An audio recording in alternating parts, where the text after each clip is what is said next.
afternoon, everyone. Thank you for choosing to spend the next 30 minutes with me right after lunch. So today's going to be a bit of a fast-paced session as I talk about message market fit.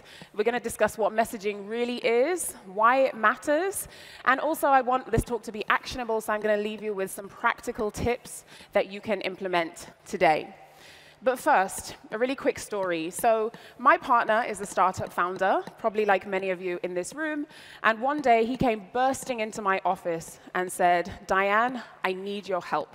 He was visibly frustrated and said, "I'm looking for an on-page messaging tool, a chatbot, and I feel like I've visited like 700 websites, and I just don't know what any of them do. I don't know which one's right for me." Now, this is a kind of common scenario, not people bursting into my office, luckily, but the situation where a prospect has identified that they have a problem, they start researching and looking for solutions like yours, and they're looking for answers, but they actually end up feeling overwhelmed and confused. And it's because they're bombarded with stuff like this. Messaging that is vague, lazy, that doesn't really tell us much. How many times have you read something made easy? A lot, right? They're bombarded with samey, generic phrasing that doesn't really tell you why you should pick you. Doesn't every product think they're the leading #1 solution? We're bombarded with those punchy three-word headlines that try to be clever, but actually all they do is confuse more than they do explain. And my personal favorite, the kind of messaging that reads like a cryptic crossword clue. Networked, harmonized, optimized, live. I actually don't know what this solution does. Now, these are all real examples, but I've removed the branding because I don't want this to be a public shaming session. So your buyers are finding it exhausting because prospects just want to know what the hell you do. Because you have an awesome product, but when you struggle to clearly explain what it's about, you're causing friction for your prospects. So there was a study that showed that 46% of website users said that a lack of message or unclear messaging was the main reason that they actually left websites. And my partner, so he's not alone in this, right? In fact, what do you think he did when he was looking for that messaging solution? He did what many prospects do, which is he did absolutely nothing. He didn't hire any product in the end. And there's a study that showed that between 4 and 6 out of 10 B2B buyer deals now actually end up in no decision being made instead of them choosing your competitors. And that's really because the pain of buying is greater than the pain your prospects are trying to solve. So we have a huge issue here. We're losing out on signups, we're losing out on sales, we're losing out on revenue, because it's not enough to drive traffic to your website. You need to retain that and connect with prospects via the words that you put on the page. But here's the thing. What I have found is that most companies don't actually have a copy problem. What you actually have is a messaging problem. And if you can take one thing away from this talk, hopefully you'll take more. Remember this. Good copy can't fix bad messaging. The same way you can put lipstick on a pig and it will still be a pig, you can try and polish bad messaging, but it will still be bad messaging. Now, this is something that I discovered working as a conversion copywriter. I've worked with a lot of early-stage companies all the way through to enterprise companies on their copy, and I found that they really struggle to articulate the foundational stuff that I needed to write great copy. So I realized there was this crucial piece missing where we needed to get clear on our messaging, and that led me to the work that I do today. So I run a messaging consultancy for growth stage B2B, SaaS, and tech companies, and I help those companies create messaging that resonates with their prospects so that they can get better results from their marketing and sales assets like their websites. So I've thrown this word messaging around a lot, but let's clear this up, right? Because it's quite a confusing term. Even among marketers, founders, and builders, there's a lot of misunderstanding about what messaging actually means. So messaging is not your positioning. It's not your headline. It's not just your tagline. It's not your mission. Here's my definition of what messaging is. Messaging articulates the most important things about your company and product and why that matters to your audience. So your messaging Actually, the foundations of your messaging are, of course, your positioning, which what April Dunford calls that context setting for your prospects. It sits on top of your branding, so how does that positioning translate into the minds of your customers? And then, of course, most importantly, the value that you deliver for customers. So these things inform your messaging, not the other way around. So simply put, messaging is what you say about your product, and then copywriting is how you say it. So it stands to reason we need to get really clear on our messaging if we want to translate that into kick-ass copy. But when it comes to talking about our product, a lot goes into that what, right? We need to get really clear on the key components of our messaging. And I like to break it down into these layers, which I call the messaging hierarchy. If we start from the bottom up, from the product level, you have to be super clear on your features, the product features, and how that transforms into a product capability for your customers that links to the job that they're trying to do. We need to be super clear on the benefits for your customers and how that translates into value. And of course, we need to truly understand, for our message to land, how that relates to our persona or our champion, the buyer, and the struggles, the pains, their needs, the desires, their particular use case, and of course, all of those emotional motivations that sit underneath the industry and that segment that they sit within. So when we do this, this is what we get, right? We want to be in this magic zone in the middle where what we say about our product resonates with what our prospects care about. So this is what I call message market fit. Message market fit is all about how much your message resonates with prospects and customers. Because here's the thing. Product market fit is not enough. In fact, I would go as far as to argue that to truly have product market fit, it relies on us having message market fit. Because you can have the best product in the world, but if you have the wrong message, it's not going to work, it's going to fail. And I see many companies reaching this stage of growth where what got them to stage 1 doesn't get them to stage 2, and then their growth ends up stalling and they reach a ceiling. So how do we achieve this? Well, on the road to message market fit, there are a number of mistakes that we need to avoid. So let's get into the practical part of this talk, right? I'm going to walk you through 3 of the most common messaging mistakes that I find my clients make. So 3 of the most common ways our messaging kind of sucks. The telltale signs that you should be looking out for, and then what we can do to strengthen and fix our messaging and achieve message market fit. So the first way, the most common way that we mess up our messaging is simply having too many messages. Every company that I work with have struggled with this, and I call this overstuff syndrome. So this type of messaging kind of reminds me of that moment. You know when you go to an all-you-can-eat buffet, and you have all of these options in front of you, and it's really hard to say no. I don't know about you. I end up with this plate piled high with a mishmash of different things. And we do the same with our messaging. We want to talk about efficiency, but also security. Oh, and don't forget reliability. Oh, but also we need to say that we're fast, so let's talk about speed too. And so you pile message and message and message into your product, and then we end up with what I call messaging bloat.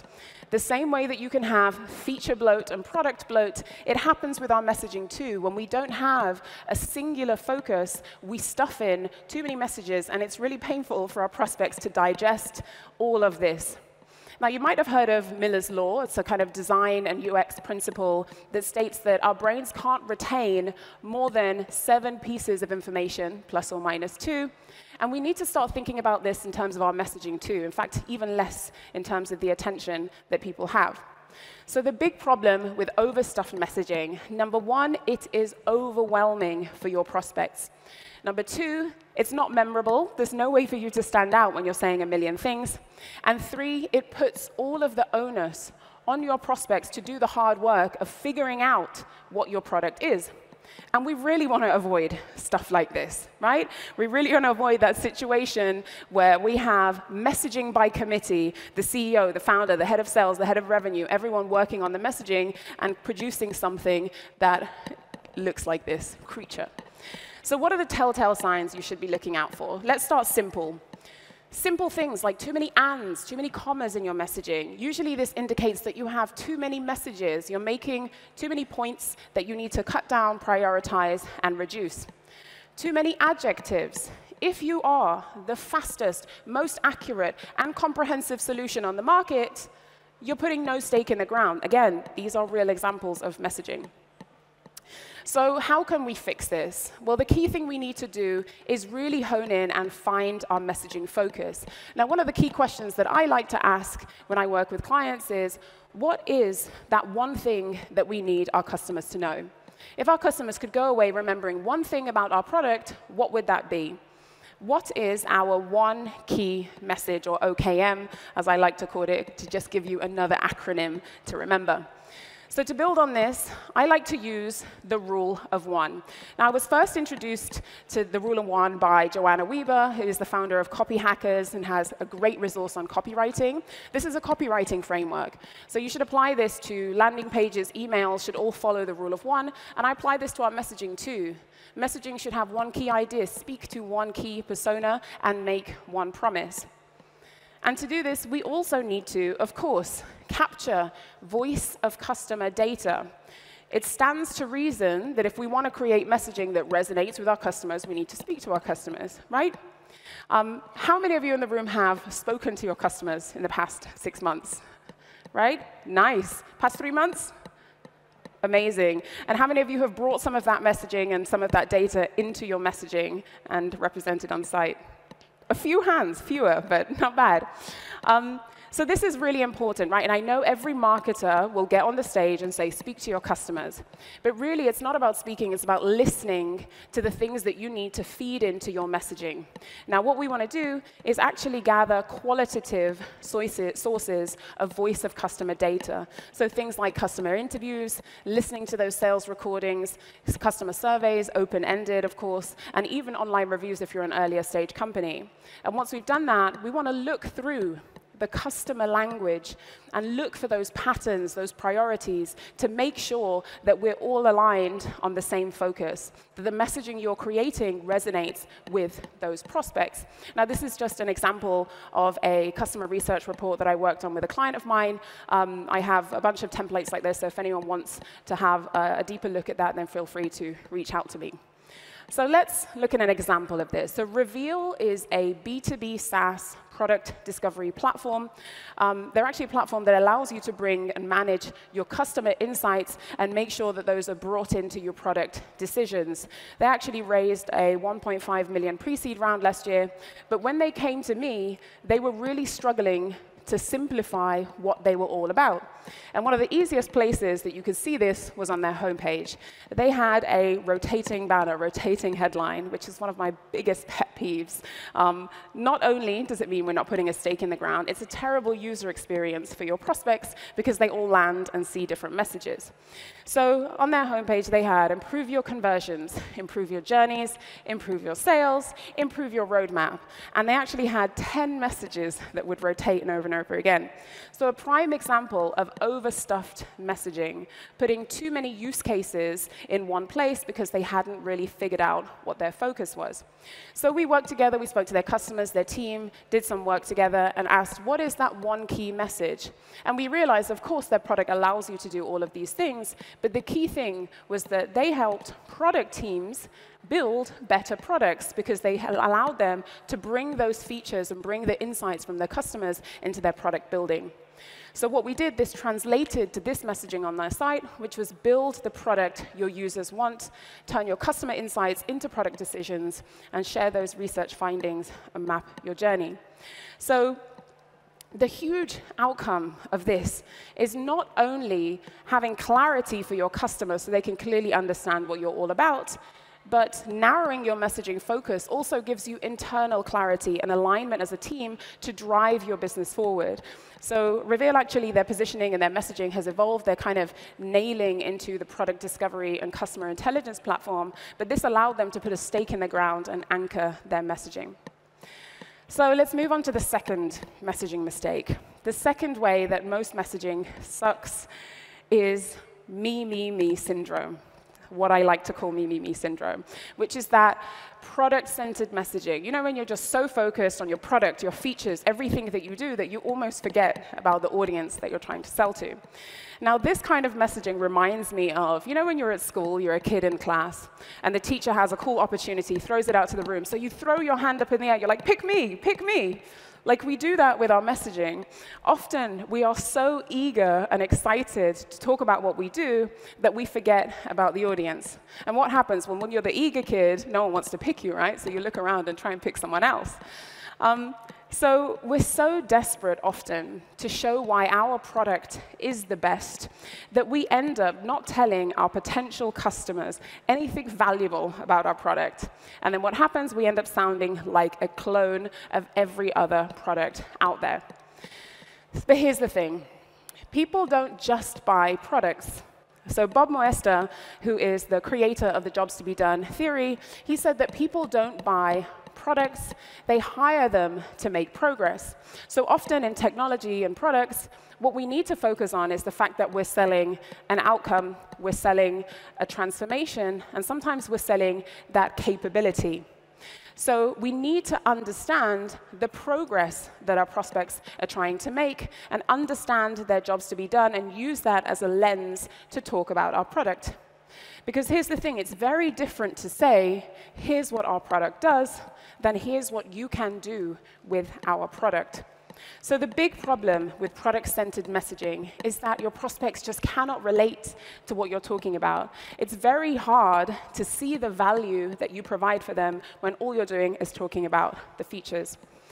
So what are the key things that we need to look out for? Well, again, let's start easy, particularly for some service businesses that might be in the room. More mention of we than you, messaging that is all about you. The other thing we need to look out for is messaging that is just purely about the product, right? So this type of thing, again, a real example, our flexible platform reconciles, harnesses real-time, AI-powered analytics. Like, there's nothing there about what I can do or gain from this product.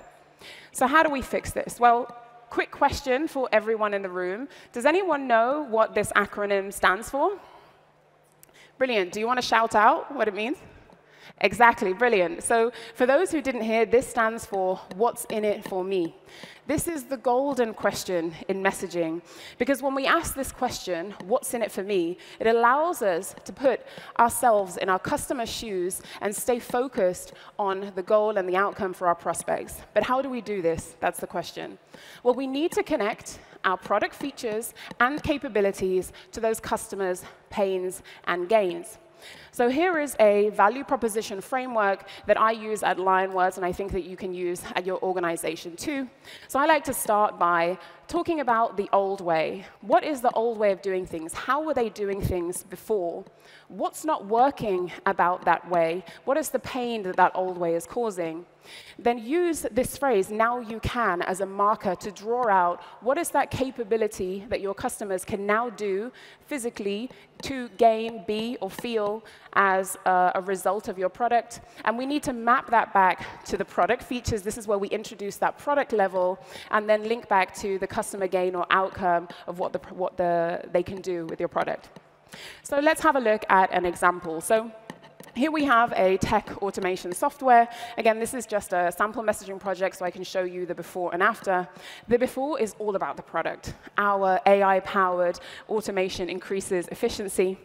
And if we translate that to the actual capability for the user, that real capability is that you'll never need to fill a form again. Let's have another look at another example. So time tracking software feature. Many of you in the room might use things like this. The before messaging, the product is the savior, right? You can see from those adjectives, powerful, user-friendly. You can also see those high-level benefits talking about productivity. But what does our customer actually want? Probably what they're actually thinking is, OK, I actually have no idea how much time I'm spending on my tasks. They're probably not shopping for productivity. So when we translate that into customer-focused messaging, it becomes, know exactly how much time you're spending on each task with intuitive time tracking. Now, let's have a look at the third absolute messaging mistake that I see a lot of, particularly in tech, and it is what I call fluff syndrome. So this is where we'd have vague language that infuses its way through our messaging. Now, this type of messaging always makes me think of being at a fair, right? When you have candy floss, it's big, it's exciting, takes up a lot of space, but then you bite into it and there's just nothing of substance there. And we kind of do that with our messaging too. But one of the biggest culprits of fluffy messaging is buzzwords. And oh my God, do we throw buzzwords in. We don't just use one or two, we sprinkle them in. We're like the Salt Bay of SaaS. And it overpowers our messaging. And the thing is, none of us actually know what these things really mean. So they mask the value that we're trying to share about our product. So I want to share with you, I ran a messaging test for a client of mine. So what we did here is we put their old landing page and website in front of a panel of their ideal client persona. In this case, it was customer success managers. So I won't share the actual copy, but here is some of the feedback from their ideal clients. They said things like, we expected more than the usual buzzwords. They said customer-centric is getting really tired. What does that mean? And they asked, OK, well, how are you streamlined? You know why? Because no one knows what streamlined means. So your prospects are not impressed, and they're asking for more details, and they're asking questions that you can't answer. So you need to preempt this in your messaging. So buzzwords are BS, right? They're dull. They tarnish our messaging. Just imagine if other industries talk the way that we did in tech. Right? I love this. This is an example of a meme from Winter, the messaging platform. It's ridiculous, right? So the big problem with this vague, fluffy messaging is it is really easy to misunderstand. It's not how we speak. I definitely don't go walking around talking about things reimagined. And there's no way to be differentiated from your competitors if you're all using the same language. So what do we need to look out for, the telltale signs? Well, buzzwords, jargon, that fake kind of jargon, and those abstract concepts as well, particularly. So we help clients engage new technology paradigms, solutions, even business challenges. If I asked any of you to define those terms, you'd probably all come up with a different answer. So when we don't have a clear definition, it becomes very difficult with our messaging because we can't control the narrative. We also need to avoid abstract concepts because when you can't picture or visualize something, it's very hard to connect with your prospects. Another thing, particularly for the early stage startups in the room, please avoid the high-level, lofty, aspirational messaging. Welcome to the future of anything is not a strong customer-focused messaging. And what happens is there's a mix-up, right? Your investors, they want to hear about the future, about the mission, about how you're disrupting the market with your product. Your customers want to know what they can do now. What can they gain? What is the capability? What can they get out tomorrow? And they want low-friction answers. So how do we fix this? Well, one key thing we need to do is get concrete. I know it's hard. Sorry, little dad joke there.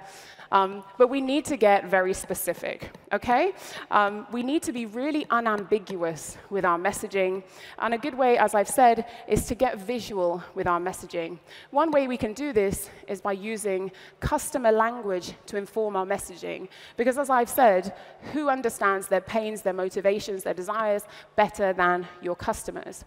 It also helps us add heightened emotion, because heightened emotion is what helps us push through and actually connect with our customers beyond those pure functionalities and benefits. So as a final example, Dash is a client that I worked with. They are a digital asset management software. I didn't know what it was before I worked with them either, but they are a hub for your brand's visual content like images and videos, a really cool tool that allows you to search, store, share those digital assets with collaborators. They work with a lot of e-commerce brands who have a huge hub of visual images. They actually also have bootstrapped over the 1 million ARR mark. So when we worked together, we did a lot of customer research. We spoke to their customers. We wanted to understand what was going on with that old way. What were the pains? What were they struggling with? And we heard messaging like this. Oh, things were muddled up. It was chaotic. We had all these WeTransfer links sharing images. Things took ages to upload.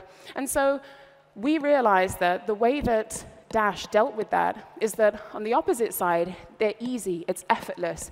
It makes sharing your digital assets easy so that they can escape that feeling of content chaos. But what we needed to do was lean into that message and be more specific. So Dash took this to the next level, and this translated to the messaging and copy on the page that was no crashing inboxes, no huge attachments, no WeTransfer woes. So they actually called out the specific pains and motivations that their customers were feeling in the messaging on the page. We also spoke to their customers about what was the trigger, what did you really love about the product initially, so we can understand that initial journey. And their customers said, well, we didn't want anything on Drive anymore, it was frustrating. This new product, this hub, made us feel at home in all of our visual content, and we had everything finally under one roof. And so what we lent into our OKM was that Dash was more than a hub for your visual images. It was really that home, a place where brands could feel at home in their visual content, where they could search and collaborate. But again, we need to get more specific. So Dash did something that I absolutely love and that so many companies are really scared to do, and they called out the incumbent. They called out and said, your video shouldn't live in Dropbox and Drive, that you should create a home for your brand. And what they did is, this is a really key piece of your positioning, that often your competitors or your competitive alternatives are not your competitors. They're the existing players in the market and the old way of doing things.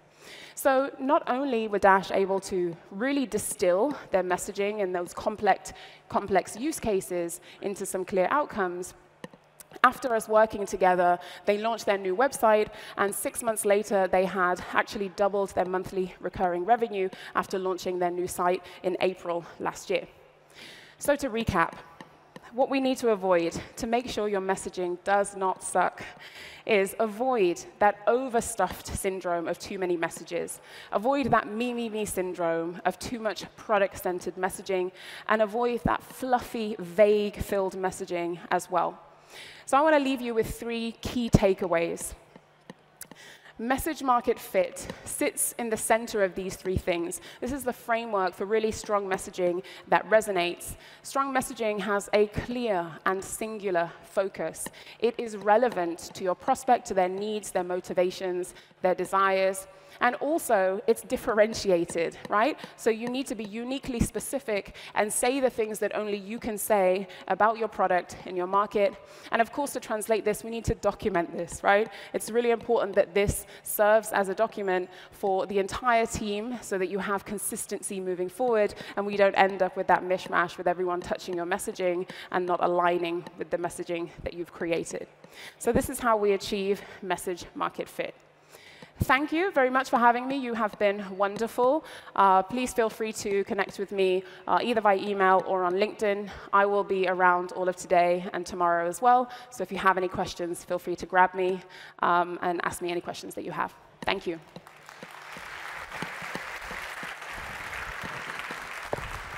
Thank you so much. Just a second. Let's see if we have any questions from the audience. Yes, we do have a question there. And let's try to apply what we just learned with the questions. Let's see if those no pressure. Translate. I mean. No pressure. No. Yeah, lovely. One of the 3 takeaways, right? Thank you. So first of all, thank you so much for a great talk. My question is, I don't want to be fluffy, but I have a very deep complicated technology to explain. How deep can you go to explain it to your customer? What's your opinion on that? Yeah, so often this is something that I hear, right? Surprisingly, you said that you don't want to be fluffy, but you have a very deep, complex technical product. Often clients come to me and say, we have something that's so technical, so we have to use all of these buzzwords and jargon, like there's no way to keep it high level. There are a couple of things that I say here I didn't touch on today. Number 1, there's a bit of a difference between buzzwords and jargon. Buzzwords are this high level, fluffy stuff, streamlined, engaged, paradigms. Jargon jargon, there is a time and a place for jargon. Jargon is actually, in some places, a way for you to connect with the audience. If I have a product for developers, I'm not going to avoid using language and technical terms that my audience understand. So it goes back to really understanding your audience and your prospect and making sure that you're mirroring and speaking a language that they understand. We don't want everyone to understand what we do. You want your ideal customers to understand what you do. In terms of avoiding that fluffy, high-level messaging, again, it kind of always comes back to really knowing your product, but also going back to nailing that one key thing. What is that one key thing that you do? Understanding how your product features and benefits actually lead into the capabilities for your customers. When you're super specific about the outcomes and the capabilities for your audience, there's no way you're high level. You actually have too much to say because you can talk about the concrete things that they can walk away with. So I hope that's helpful.